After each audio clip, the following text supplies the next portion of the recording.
Humans have been playing games for hundreds of thousands of years. But what was the first game ever played? When you think of games, what comes to mind? For me, it's fun, competition, maybe even a little bit of friendly rivalry.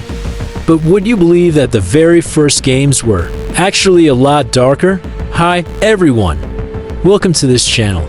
Today we're going to go back in time before written language, domestication, or even civilization and explore the origins of humanity's first game. It's a wild ride full of murder, cannibalism, and a whole lot of running. So let's get started. Archaeologists have discovered evidence of humanity as earliest ancestors, playing with objects as far back as 2.4 million years ago. But these games were more about learning how to use tools than having fun. For example, early hominins like Australopithecus afarensis would pick up rocks and practice throwing them. This helped them develop the skills they needed to hunt and gather food. However, it wasn't until the emergence of Homo sapiens that games began to resemble something we would recognize today. One of the earliest examples of a game that we know of is the knucklebone game. The knucklebone is simply a person's kneecap, which can be dated back as far as 60,000 years. In some cases, knucklebones were so worn from being tossed and caught that archaeologists could tell exactly where they came from by the distinctive shape they were down to. Some scientists even believe that the knucklebone game was the inspiration for more complex games, like dominoes and backgammon. Another popular game among early humans was stick fighting. Evidence of stick fighting has been found all over the world, from ancient Egyptian tombs to Native American rock art. The game involved two people balancing sticks on their hands and trying to knock each other's sticks off.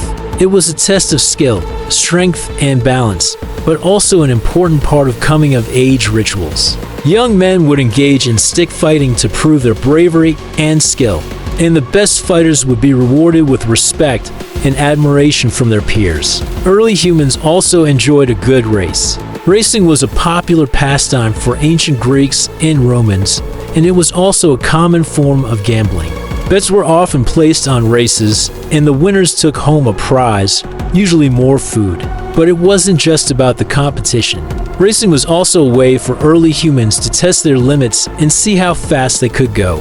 They developed running techniques that are still used today, such as the proper form for sprinting and the importance of training. Now, let us talk about a game that is a little closer to what we would consider a game today: hunting. Humans have been hunting animals for thousands of years, but it wasn't just about getting food.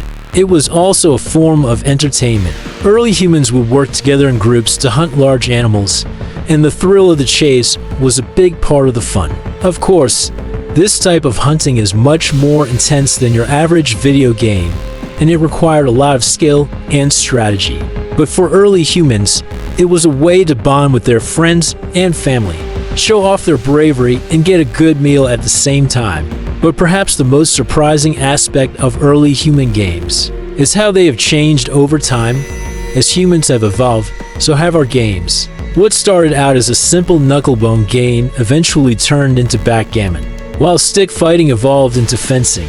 Racing and hunting have become more organized and specialized. And today we have professional athletes competing in stadiums and arenas.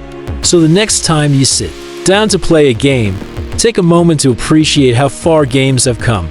From the simple knucklebone game to the complex board games and video games of today. Games have always been an important part of the human experience. They have helped us learn, grow, and bond with others. And who knows what the future of gaming will bring. Maybe one day you'll be playing virtual reality games that simulate everything from ancient hunting grounds to futuristic battlefields. Just don't forget to take a break and appreciate the long and fascinating history of gaming. It's a journey that's been millions of years in the making. If you enjoyed this video, please like and subscribe. We've got plenty more videos coming your way. Thanks for watching. See you next time.